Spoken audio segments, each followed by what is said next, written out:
예, 그러면은 이제 네 번째 절인 하느님과의 다양한 소통의 길이라는 주제를 살펴보겠습니다. 제가 여기 6가지의 길을 정리를 해봤습니다.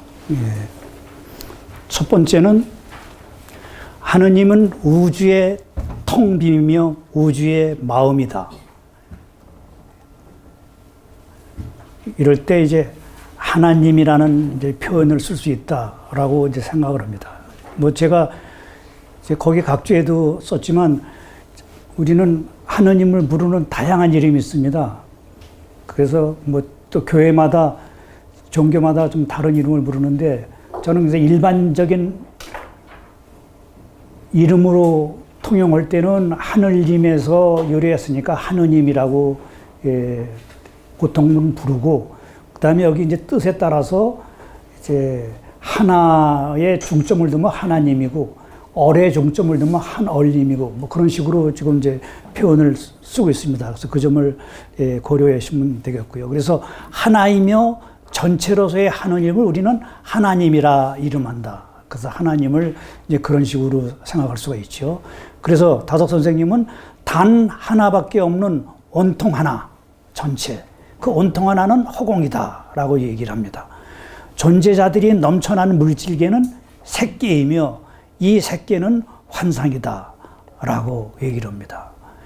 다석 선생님은 청정하고 거룩한 허공인 절대공, 이 절대공이 생명의 근원이고 일체의 근원이라고 말합니다. 다석 선생은 텅빔이 참이고 이 세상의 모든 것은 거짓이라고 말합니다. 깊이 생각해 볼 때 참으로 존재하는 것은 허공뿐이다 라고 얘기를 합니다. 그래서 빈탕한데 허공, 그것이 실체고 오히려 존재자는 그 실체가 아니라 오히려 양태다. 그러니까 허공에 난 혹이 존재하는 것들이다. 우주다. 그리고 인간은 뭐냐? 그 혹에 있는 찐득이 정도다 이거죠. 그러니까 우주 전체를 놓고 볼 때 빈땅 한 대까지도 포함해 볼 때 인간이라고 하는 것은 얼마나 외서우냐. 그럼에도 불구하고 인간이 또 인간일 수 있는 것, 하느님과 가까이 있을 수 있는 것은 바로 하느님의 얼을 자기 안에 간직하고 있기 때문이다라고 하는 거죠. 그래서 그 점은 이제 곧 다시 나올 겁니다.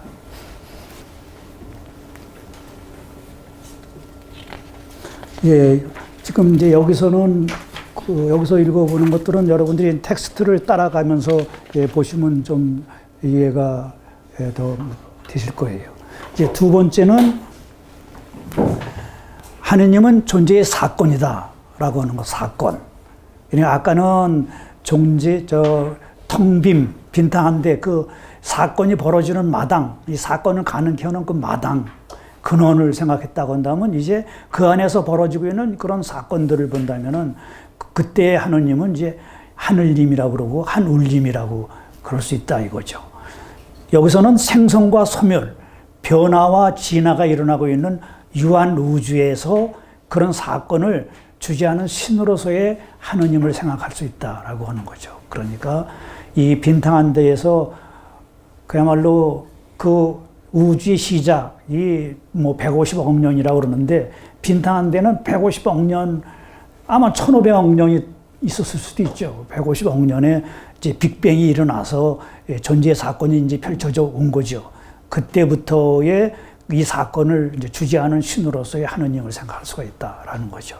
그러니까 별무리가 가득한 끝을 알 수 없는 저 푸른 하늘을 본으로 삼아서 여기서는 이제 신을 상정한 것이죠. 거기에서 유래한 말이 우리말의 하느님이고 이 말의 뿌리로서 하늘님은 여기서 한은 무한한 공간이고 하나뿐인 공간이고 늘은 늘 그러한 절대 시간, 시작과 끝이 없는 시간을 얘기를 하는 거죠. 그래서 이 하늘은 무한 공간과 시간 속에서의 생성, 소멸, 변화되는 모든 것을 포함한 절대 존재로서의 그 하느님을 뜻한다라고 해석할 수가 있습니다. 이렇게 무한 공간과 무한 시간 안에서 벌어졌고 벌어지며 앞으로 벌어질 그 모든 있음들을 간직하고 있는 절제 존재로서의 하느님이 간직하고 있는 상대 존재로서의 무한한 개체들을 그 상관계에서 고찰하는 것이 여기에서 시각이라고 볼 수가 있죠. 그래서 이제 울이라고 하는 것은 이제 울타리죠. 울타리. 그 존재하는 모든 것을 감싸고 있는 그런 커다란 울타리로서의 한 울림이라고 볼 수가 있고, 어느 종교에서는 이제 하느님을 이제 한 울림이라고 또 얘기를 하죠. 그 다음에 하느님은 우주의 어리다라고 하는 차원. 그래서 이때는 한 얼림. 각 인간 개인 안에 있는 얼은 이 낫얼이라고 할 수가 있죠. 그 얼이고, 그 얼라가 이제 죽게 되면은 이제 하나의 얼로 돌아가서 한 얼과 하나가 되겠죠. 이 혼돈과 혼란 속에서 아무런 법과 원칙 없이 펼쳐지는 듯한 우주의 존재 사건이 그 깊은 속을 들여다보면 그 안에서는 보이지 않게 하느님의 뜻이 이루어져 나감을 알 수 있습니다. 그러니까 이 우주에는 뭔가 하느님의 뜻이 펼쳐진다. 그래서 진화를 얘기할 수가 있고, 이제 우주 생명을 얘기할 수가 있는데, 이 하느님의 뜻이 이루어져 나가는 건데, 이 뜻을 알아볼 수 있는 사람, 그것은 오직 인간만이 그런 것이죠. 이 뜻의 차원에서 우주에서의 변화의 흐름을 보고 그것이 보이지 않는 하느님의 섭리임을 알아보며 그런 하느님을 이름한 것이 이제 한얼림이라고 볼 수가 있습니다. 한얼림은 무한 공간과 무한 시간을 채우고 있는 신령한 힘을 말한다고 볼 수가 있어요. 이를 우리는 절대 생명이라고도 이름할 수가 있습니다. 그러니까 우주 전체를 하나의 우주 생명이라고 보고 그 우주 생명을 이제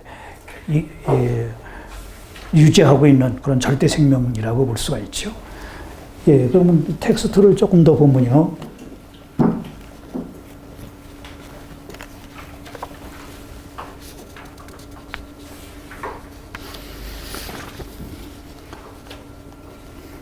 좀 전 두 번째 하느님은 존재 사건이다라고 하는 대로 조금 더 올라가서 제가 얘기 안 한 거를 보완을 하면요. 여기서 예를 들어서 지금 이제 빈탕 한 대라고 하는 그런 이 텅빔, 그것은 무국이라고 볼 수가 있고, 그것은 일종의 그릇으로서의 바탕, 마당이라고 한다면은 무한 공간과 무한 시간 안에서 전개되고 있는 생성, 소멸, 변화의 모든 사건들은 그 무한한 그릇을 잠시 채우다가 사라져가는 내용물이라고 볼 수가 있습니다. 하느님은 텅빔 속에서 일어나는 모든 사건을 주재함으로 이제 거룩하다라고 얘기할 수가 있죠. 그 다음에 이제 공과 색이라고 하는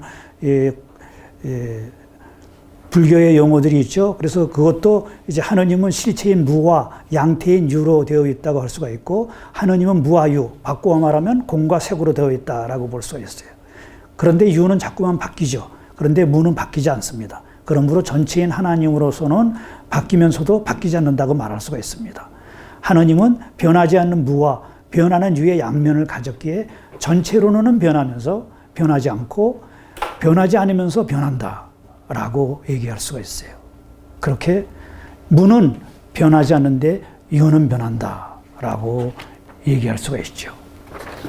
예, 그런 차원에서 이제 상대적 존재와 절대적 존재를 얘기할 수가 있는데, 상대적 존재는 낱낱의 것들을 말하는 거고, 절대적 존재는 모든 개체를 포괄하는 전체로서의 유일 전체의 존재로서 없이 있는 것, 그래서 비롯도 마침도 없는 것, 그것을 얘기할 수가 있어요. 그러면 이제 세 번째 하느님 우주의 어리다를 좀 이제 보완을 하면, 다섯 선생님은 이제 하느님의 마음을 허공이라고 보고 마음과 허공이라고 하는 이제 시도 쓰셨죠. 이렇게 하늘림이라고 하는 표현 속에서는 무한 공간과 무한 시간을 채우고 있는 신령한 힘을 말하고, 바로 인간도 어뢰 존재이기 때문에 이러한 절대 생명인 하늘과 소통할 수 있다라고 보았어요. 바로 이 하늘은 어의 눈으로만 볼 수 있는 그런 성스러운 존재라고 말할 수 있습니다. 성스러움, 거룩함, 그것은 한마디로 없이 계심이라고 볼 수가 있죠. 인간이 이 없이 계심에 가까이 갈 수 있는 가능성을 잃어버렸기 때문에 인간에게 더 이상 성스러움도 신적인 것도 신성도 없어져 버린 것입니다. 이것이 이제 하이데크가 얘기하고 있는 궁핍한 시대의 시인이 읊고 있는 떠나버린 신의 없음과 도래하는 신의 부재, 그 없음 말하는 거죠. 이 없이 계심을 볼 수 있는 시야를 뒷받지 못하는 한 우리는 떠나버린 신의 도래를 기대할 수 없다고 볼 수가 있습니다. 이 거룩함은 몸의 눈으로는 보이지 않습니다. 마음의 눈으로도 볼 수 없습니다. 오직 얼의 눈으로만 볼 수 있습니다. 인간이 얼의 존재, 얼라로 섰나야만 그 성스러움을 맞을 수 있을 뿐만 아니라 바로 그 성스러움과 하나가 될 수 있습니다. 예, 여기서 다섯 선생님은 그러한 이제 절대 존재로서의 성스러움을 이제 거룩하다라고 얘기를 합니다. 그런데 이렇게 쓰는 것도 부족해서 다섯 선생님은 그 거룩을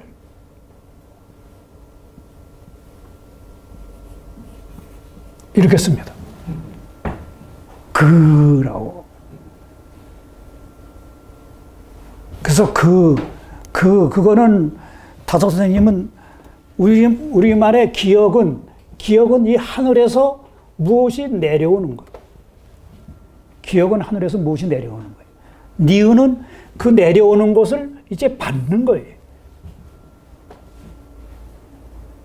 그 가운데를 찍는 게 가운 찍기죠. 제굿으로서의 각자의 나는 바로 하늘에서 내려오는 그것을 우리가 받아서 그것을 이어나가는 겁니다. 어쨌든 다섯 선생님은 이렇게 이제 나중에 나오겠지만 처음에는 하느님도 한우님이라고 해가지고 우에 계신 크신님이라고 그랬다가 이 그냥 우라고 하는 게 너무나 밋밋하잖아요. 그래서 여기다가 뭐를 붙이냐면 히읗을 붙여요. 히읗. 그래서 다섯 선생님은 이 히읗도 우리가 흐라고 해서는 안 된다고 보는 거예요. 이 을을 위에서 한 번 맞고 두 번 바꾼 거죠. 그러니까 우리말에 예전에는 그랬잖아요. 이응이 있고 이응 위에 하나 있는 이런 것도 있었잖아요. 그 다음에 또 한 번 여기 있는 게 이 히읗이란 말이에요. 그래서 다섯 선생님은 이것은 그야말로 독일어의 이제 CH로 표현이 되는 거. 그 흐로 봐야 된다는 거죠. 그래서 하나님, 한후님 이렇게 발음을 썼던 거예요. 그래서 거룩도 그렇게 표현을 하셨고 여기에 이제 한우님도 이제 곧 나오겠지만 이제 이런 식으로 표현했습니다. 그래서 이제 계시다라고 하는 것도 바로 거기 있다라고 하는 말이죠. 그래서 거기는 거기는 하느님이 계신 곳을 얘기한다라고 볼 수가 있어요. 그래요. 그러면 텍스트를 조금 더 이제 보면요.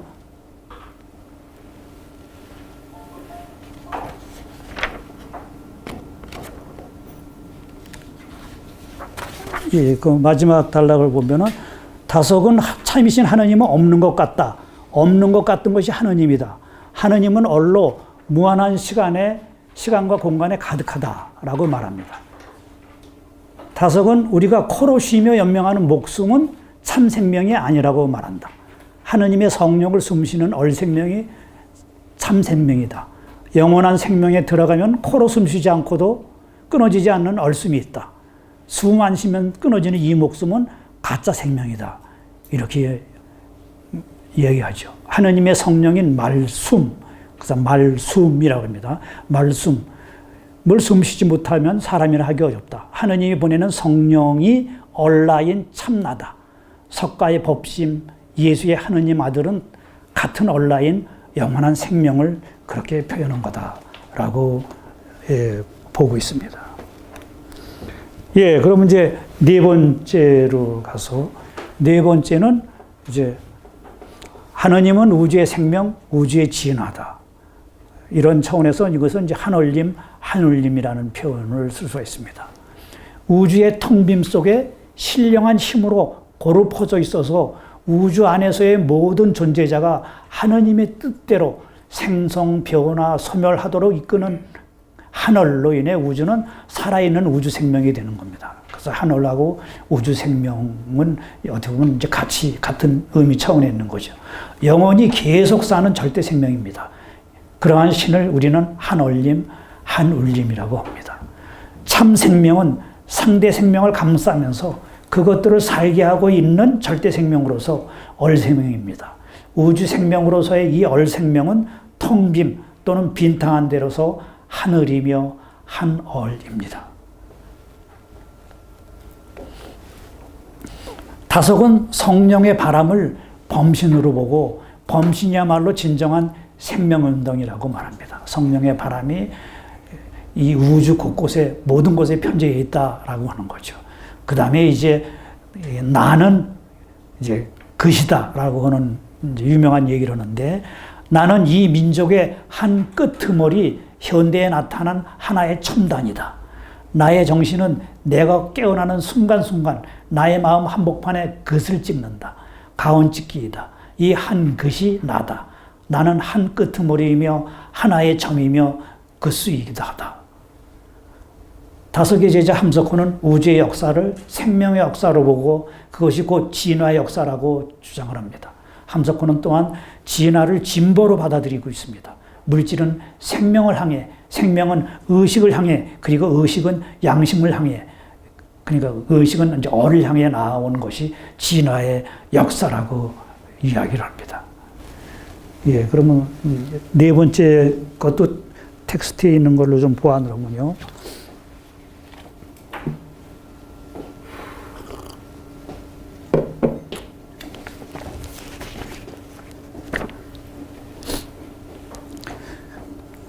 그 생명을 우리는 개의 생명은 낮 생명이라고 볼 수가 있고, 이 낮 생명은 이제 참 생명이 아니라고 이야기를 합니다.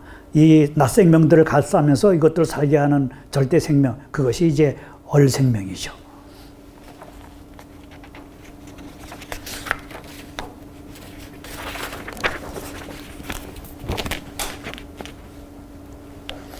이 함석헌이 보고 있는 역사 이야기를 한번 보죠. 역사, 그것은 곧 우주의 역사는 생명의 역사고, 그것은 곧 진화의 역사, 이렇게 우주의 역사, 생명의 역사, 진화의 역사 이렇게 같이 보죠.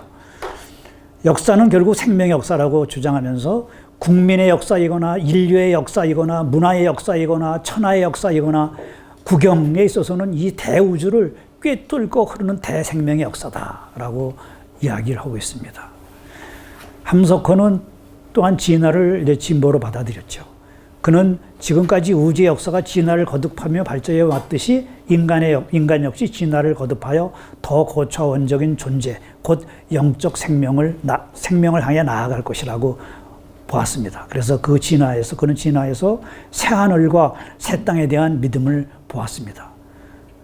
함석헌은 역사를 생명의 진화로 보았는데, 역사는 영혼의 층계를 올라가는 운동이다. 영혼의 미완성곡이다. 하나님도 죽은 완성이라고 보기보다는 차라리 영혼의 미완성이라 하는 것이 참에 가깝다. 역사는 그저 되풀이되는 것이 아니다. 역사는 산 것이기 때문에 그 운동은 자람이다. 생명은 진화한다. 역사는 자라나는 생명이다. 이렇게 함석헌 선생님은 다섯 선생님의 이런 생명, 절대 생명, 얼생명으로서의 절대 생명의 차원을 나름대로 이어받아서 나름대로 역사관, 역사 철학을 세웠습니다.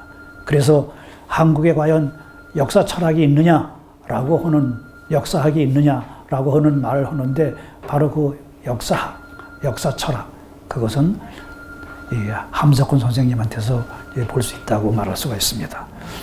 예, 그 다음 다섯 번째, 하느님은 우주의 마루, 말씀이다라고 하는 거. 그 다음에 이거는 이제 소갈, 씨알, 생각, 말씀 이런 것하고 전부 연관이 됩니다. 여기에 이제 마루가 나오는데,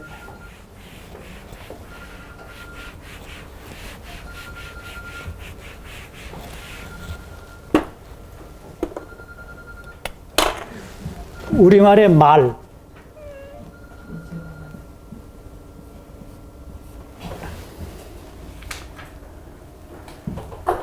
우리말의 그 가나다라 미음은 이 입을 형성해요. 입을 말하고 있죠. 입을. 이제 아까 제가 말씀드린 식으로 한다면은 이제 기역, 니은, 디귿 이것이 합친 것이 리을이 되는 거죠. 기역, 니은, 디귿.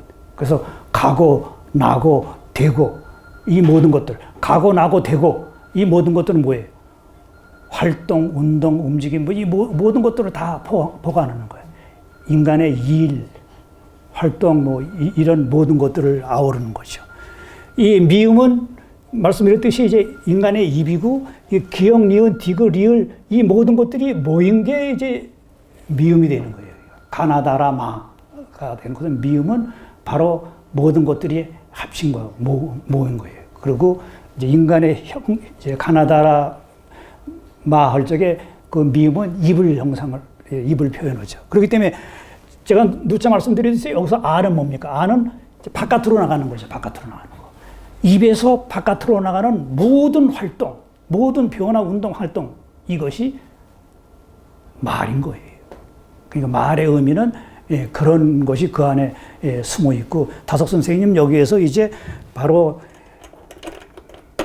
이제 계속 얘기가 나오지만 우리의 생각이라고 하는 것이 하느님이 얼김이 그 하늘이 나한테 생각의 꼬투머리를 줘서 생각의 쏘시개를 줘서 우리가 생각을 하는 거다라고 그래요. 그래서 다석 선생님은 생각을 굉장히 중요시 해요. 생각을 끊임없이 하느님과의 소통 방법으로 해요. 그것이 하느님이 내게 말 걸어오는 어떤 것이다 라고 보는 거죠. 그래서 생각이 씨알이고 소갈이고 바탈이고 이렇게 해서 생각에서부터 모든 것이 시작이 된다라고 얘기를 하고 있어요. 예, 이런 것을 바탕으로 이제 이야기를 풀어나가면요. 그래서 소갈, 씨알, 생각, 말씀 이런 것들은 다 이제 이 말씀, 뜻 이런 것들하고 다 연관이 됩니다. 우주 속에 보이지 않게 담겨 있는, 그러니까 없이 있는 이러한 하느님의 뜻을 우리는 마루뜻이라고 합니다. 그리고 이러한 우주 진화의 마음은 낱낱의 우주 만물 속에 각인되어 세세대에 대대 전해져 오는데 그것이 곧 소갈이며 씨알이며 바탈입니다. 그래요. 여기서 이제 다석 선생님 만든 용어 중에 하나가 이제 바탈입니다. 바탈.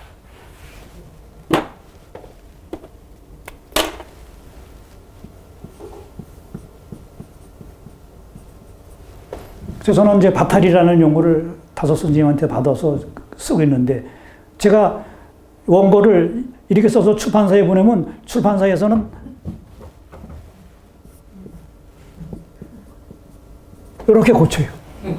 바탈. 그런 말 없다 이거죠. 그건 바탕이다. 라고.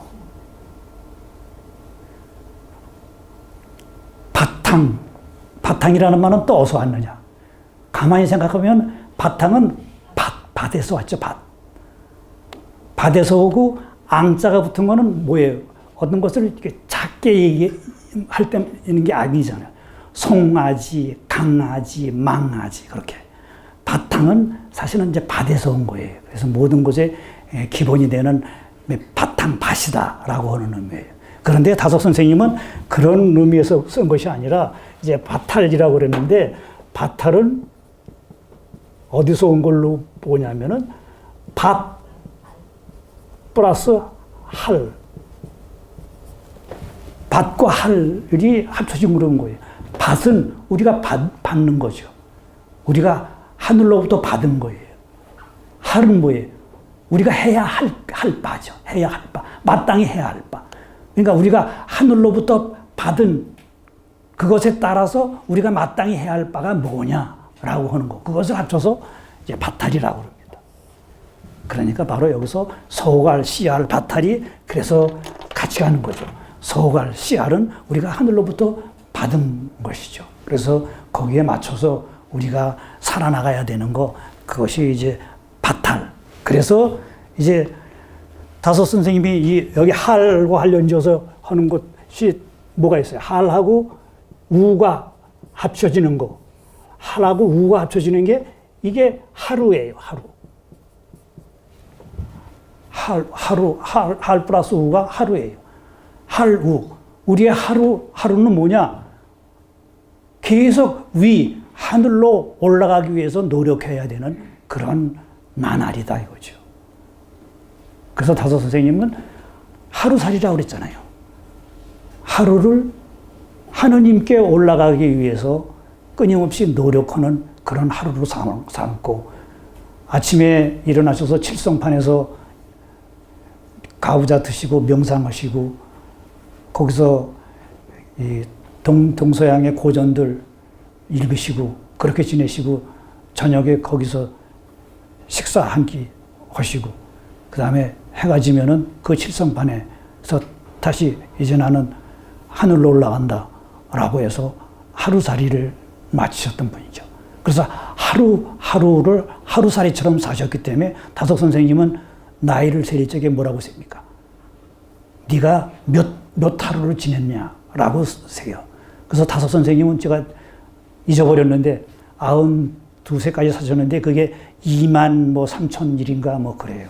그런 식으로 다섯 선생님은 사람 사이에 인사를 하면은 생년월일이 며칠이냐 물어보고 이거 딱 얘기를 하면은 조금 이렇게 생각하시다 벌써 암산으로 벌써 얘기를 해요. 그래서 자네는 12,000일은 살았구만 이런 식으로 그렇게 하루살이로 이 사람의 생명을 받던 거예요. 년 단위로 보지 않고. 그것도 이런 그런 철학적인 배경이 있어서 그렇습니다. 그래서 이어나가면요. 우리의 몸이라고 하는 것, 이게 물질. 우리는 몸으로만 존재하지 않고 마음으로도 존재하는 생명체에 이르러서 우주 속 하느님의 마음과 생명체의 마음 사이에서 교통이 펼쳐집니다. 마음뿐이 아닌 이제 정신으로 존재하는 사람에 이르러서는 하느님의 뜻을 읽어내려는 노력이 시작이 됩니다. 이것이 곧 생각입니다. 뜻을 읽어내려고는 노력. 그래서 이 우주 안에 펼쳐지고 있는 그 하느님의 뜻, 그 뜻을 알아보자 라는 것이 우리의 정신의 차원이죠. 그래서 이것에 충실해서 이제 역사 철학을 세웠고 그 역사관에 의해서 우리의 민족 역사를 쓴 사람이 그 제자인 함석헌 선생님이고, 그 함석헌 선생님은 그 책 제목을 뭐라고 했습니까? 뜻으로 본 한국 역사. 바로 그 뜻, 그때의 뜻은 우리 한국의 역사 속에 펼쳐지고 있는 하느님의 뜻을 읽어보자 라고 하는 거예요. 그래서 한국에서는 어떻게 보면 유일한 역사 철학이에요. 우리는 역사관이 없어요. 학자들이 역사관이라는 게 없어요. 그래서 한국엔 제대로 된 역사도 없고, 그 다음에 제대로 된 한국 철학사도 없어요. 철학사가 있으려면 철학 역사관이 있어야 되는데 그런 역사관을 우리는 가지고 있지 못해요. 그렇기 때문에 한국 철학사라고 하는 것은 우리는 아직도 못 만들었어요. 그러니까 제가 누차 말씀드렸듯이 철학을 공부하려면 제일 먼저 있어야 될 것이 철학 개념, 철학 사전이고 그 다음에 철학의 역사, 철학사예요. 근데 우리는 그 둘 다가 없어요. 그렇기 때문에 한국 철학이 없는 거예요. 한국 철학사, 북한에서는 조선 철학사라고 있어요. 북한에는 역사관이 있기 때문에 그 역사관이 뭐예요? 주체 철학이라고 하는 역사관이 있거든요. 그래서 그거에 의해서 조선 철학사라는 것을 만들었어요. 그게 나온 것을 보고 한국 철학자들이 놀랬죠. 우리는 이거 아직 한국 철학사도 없는데. 그래서 한국 철학회에서 이 교수들마다가 우리도 분발해서 이거 만들어야 되겠다라고 해가지고 만들어서 그 다음에 3권짜리 한국 철학사라는 것을 냈어요. 그런데 이거는 철학사가 아니에요. 왜냐하면 거기엔 철학사관이 없기 때문에. 어떤 식으로 썼냐 하면은 우리가 잘 아는 식이죠. 고조선, 신라시대, 통일신라시대, 삼국시대, 고려시대, 고구려시대, 고구려, 조선, 그 다음에 이 식민지 시대, 그 다음에 해방 이후. 이걸 쭉쭉 해가지고 너는 이거 맡아, 너는 이거 맡아, 너는 이거 맡아. 해가지고 아주 3, 40명이 각자 논문 쓰듯이 써가지고 쓴 거, 그거 막아가지고 한국 철학사를 했어요. 세계 어느 나라를 봐도 그런 철학사는 없어요. 이게 우리의 비극인 거예요. 우리 아직도 제대로 된 생각을 못하는 거죠. 그런데 유일하게 마찬가지 역사학에서도 제대로 된 한국 역사 쓴 사람 없어요. 근데 함석훈 선생님이 뜻으로 본 한국 역사, 더 나아가서는 뜻으로 본 세계 역사라고 해서 책을 쓴 거, 어떻게 보면 그게 한국에서 가지고 있는 유일한 사관이라고 볼 수 있어요. 그런데 이 땅의 지식인들은 함석훈 선생님을 역사학자로도 인정 안 해요. 대학도 안 나왔고, 뭐 교수도 안 했고, 논문도 없고, 이게 우리의 비극인 거예요. 그래서 누구는 그러죠. 서울대학은 아무 쓸데없는 대학이고 서대문 대학이 국립대학이라고. 그러니까 서대문에서 감옥살이 한 사람들이 제대로 된 교육받고 나왔다라고 이제. 그래서 거기 갔다 온 김지하 시인이 제대로 정신 바뀌어서 나왔고, 거기 갔다 온 누구의 박노해 시인이 제대로 된 진보 정신 배웠고, 뭐 등등 그렇듯이. 그게 우리의 비극인 겁니다. 예, 그래요. 그래서 우리는 이제 뜻으로 된 존재, 그 다음에 언로 된 존재라고 하는 것을 알아야 된다라고 하는 거예요. 우리말 말은 마루에서 나왔습니다. 하느님의 마루라는 의미가 우리말 말의 밑바탕에 깔려있죠. 하느님의 뜻을 여기서 읽어봐야죠. 하느님의 마루가 우리의 얼속으로 들고 날 때, 그러니까 하느님의 마루가 우리의 얼속으로 들고 날 때 우리 안에서는 생각의 불꽃이 튀게 된다. 그러니까 생각이 일어나는 것은 바로 하느님의 마루, 하느님의 뜻이 우리의 얼속으로 들고 날 때, 그때 생각의 불꽃이 튄다라고 그러는 거예요. 그래서 말씀은 그렇게 튀는 생각에 말하면서 하느님의 마루를 우리의 말로 세우는 거, 말을 세운다 해서 말씀. 그렇게 하느님의 마루를 세우기 위해 인간의 말을 쓰는 것이 말씀이다라고 그래요. 그래서 다소 선생님은 말씀 이런 말놀이를 해요. 바로 이런 말놀이가 우리말의 철학이 될 수가 있는 거예요.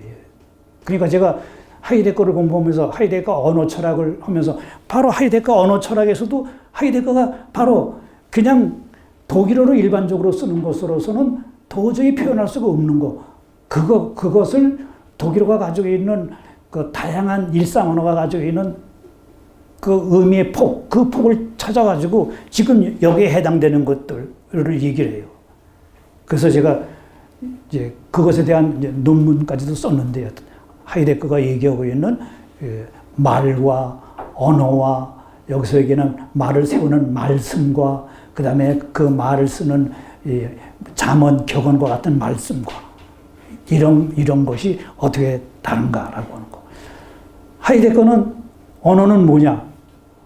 언어는 존재의 집이라고 그랬어요. 존재의 집. 그러니까 다섯 선생님하고 그런 면에서 통하는 거예요. 다섯 선생님은 언어는, 말은 하느님의 마루, 하느님의 뜻이라고 하잖아요. 근데 하이데거는 언어는 존재의 집이다. 그리고 그 존재의 집이 인간이 거처한다, 거주한다 라고 그래요. 그래서 언어 속에서 인간과 존재는 만난다 라고 보죠. 그렇기 때문에 언어는, 근본적인 언어는 바로 하느님의 뜻, 그러니까 존재의 의미를 세운 거예요. 말씀이죠. 그래요. 그래서 이제 하이데거는 이제 이런 말을 합니다.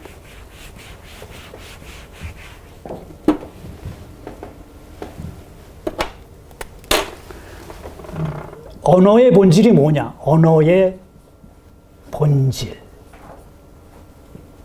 그리고 여기에 콜론을 치고 본질의 언어라고 하는 표현을 씁니다.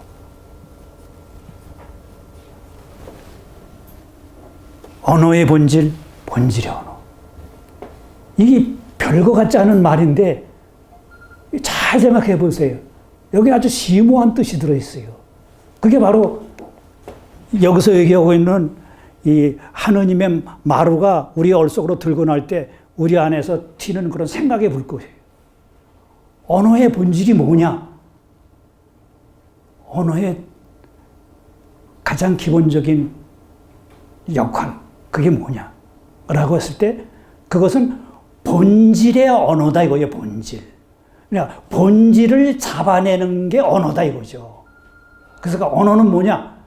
언어의 본질은 뭐냐? 언어의 본질은 본질을 잡아내는 게 언어다.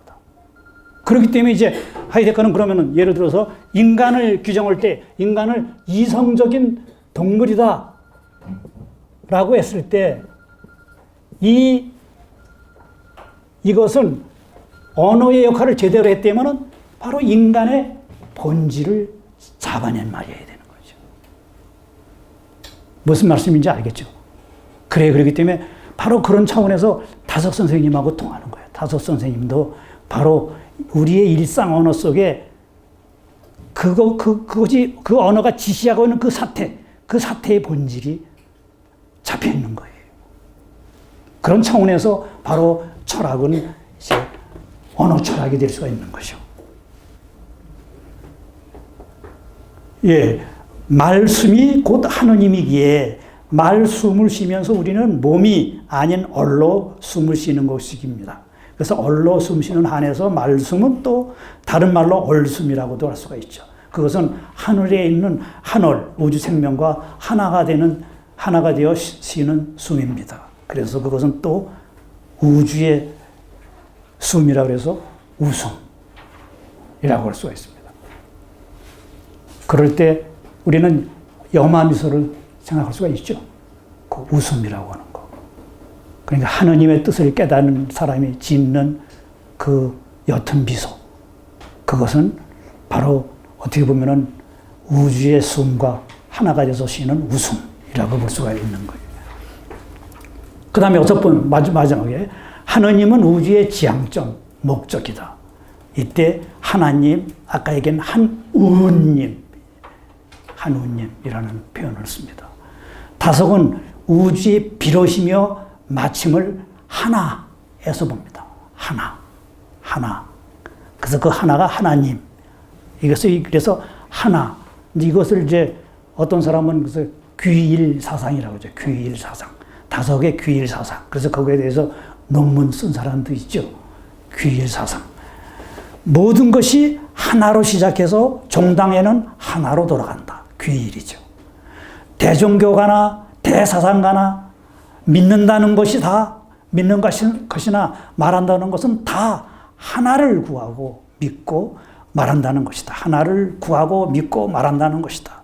신선이고 부처도 도를 얻어 한다는 것은 다 이 하나다. 이렇게 해서 하나의 중요성을 이야기를 해요. 그래서 종당에는 바로 이 하나로 돌아간다라고 하는 이야기를 합니다. 하느님, 하나를 동일시하면서 다섯은 하나를 알고 하나로 들어가라고 하였습니다. 하나는 알의 대상만이 아니라 삶의 대상이고 참여와 일치의 대상입니다. 그러니까 하나는 알의 대상이기도 하지만 그것을 끝나는 게 아니라 살아가는 삶의 목적이기도 하고 그 다음에 참여와 일치의 대상이기도 하죠. 그래서 정당에는 바로 하나로 돌아가서 그 하나와 같이 하나됨, 일치라고 하는 것. 그것을 추구하는 것이 얼라로서의 인간의 지향점이죠. 다섯에게 하나이신 님을 그리워하고 하느님께로 돌아가는 것은 하나님과 통하는 나의 바탕, 뿌리로 돌아가는 것입니다.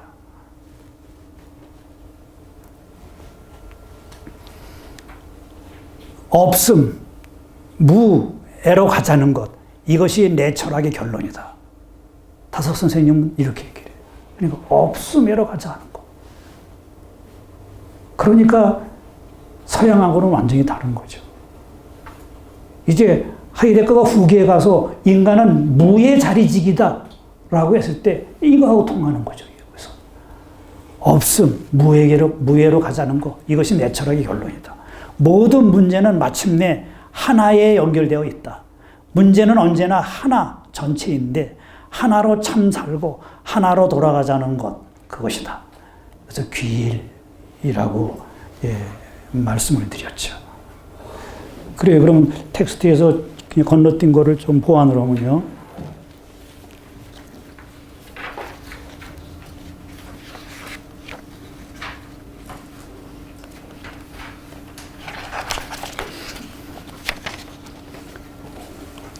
(5번에서) 좀 보완을 하면은 그 하느님은 우주의 마루 말씀이다라고 하는 거에 두 번째 단락의 중간쯤에 보면은 얼라에 대한 이야기,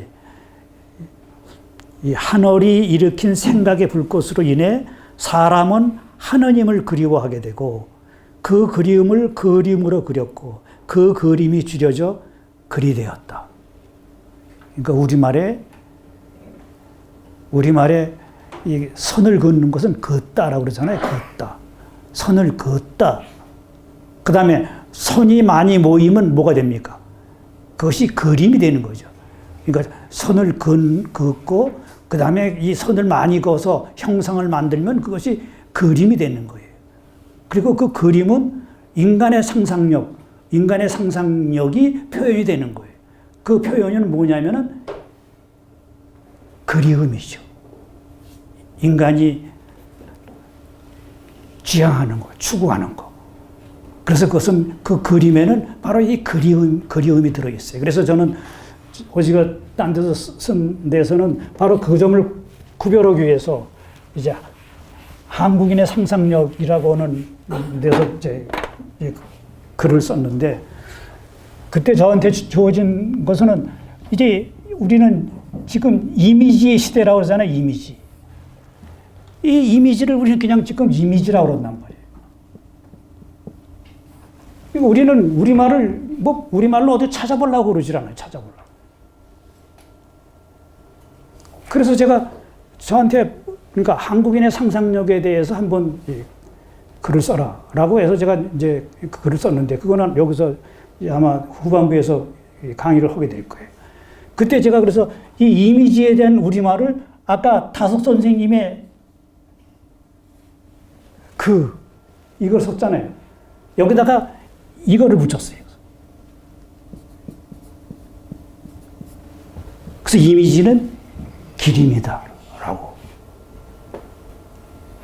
그러니까 우리가 하나를 그리워해서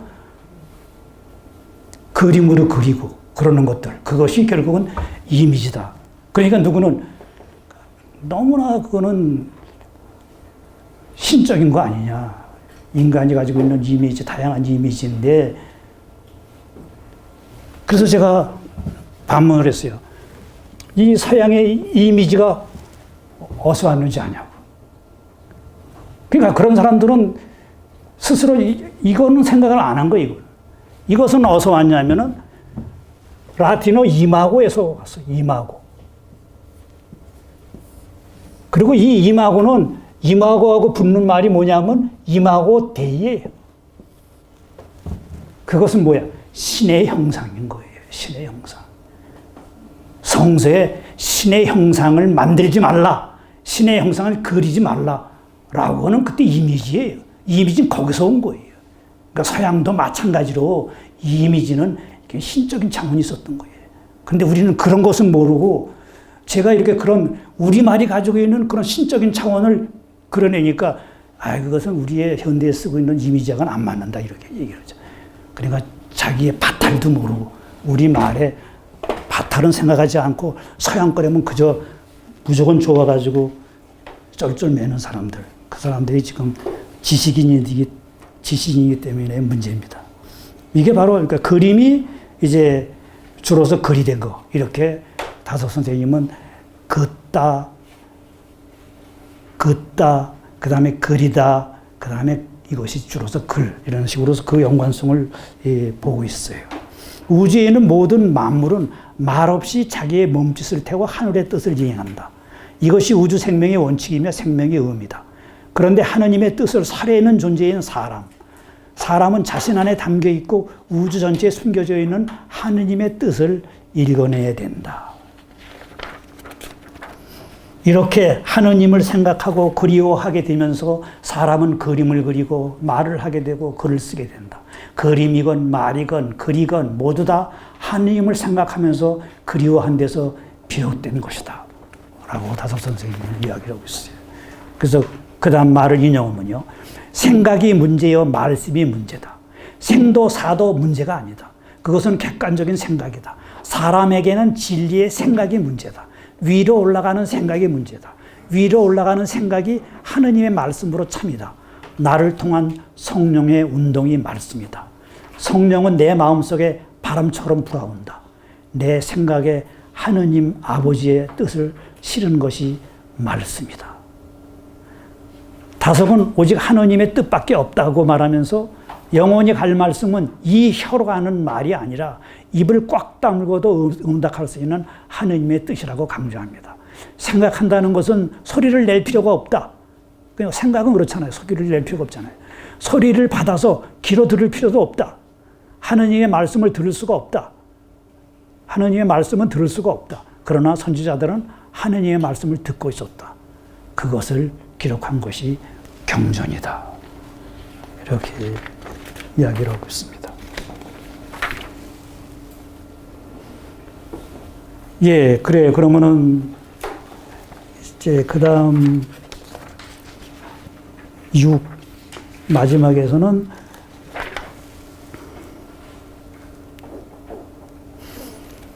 그 6번의 맨 마지막 글을 가서 아니요, 제 얘기는 지금 요 하느님의 지향점이라고 하는 그 6번, 소구절 6. 그걸 제가 좀 보완하고 있는 겁니다. 저 여기 PPT에 나와 있지 않은 거. 거기에 21세기 영성의 시대를 기대하며 바로 위에 있는 거예요. 그 위에 두 번째 단락에 있는 거예요. 없이 계신 하느님은 유와 물을 통합한 전체로서의 하느님, 하나이다. 유물을 합쳐 신을 만들고 천지 유물을 통하는 것이 신통이다. 신은 하나이다. 그러니까 신통. 전체로서의 하느님의 자리는 온갖 시비를 넘어서서 하나됨에 이르는 자리다. 하나됨.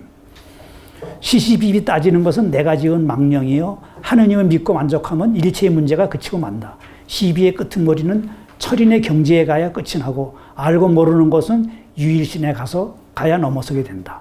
없이 계신 하느님과 통하면 신통하여 천지 유물을 통하고 옳고 그름, 암과 모름을 넘어서 하나로 통하게 된다. 라고 이것이 제가 바로 그 마지막에서 보완을 하고 싶은 거고요. 이제 마지막 21세기 영성의 시대를 기대하며 보죠.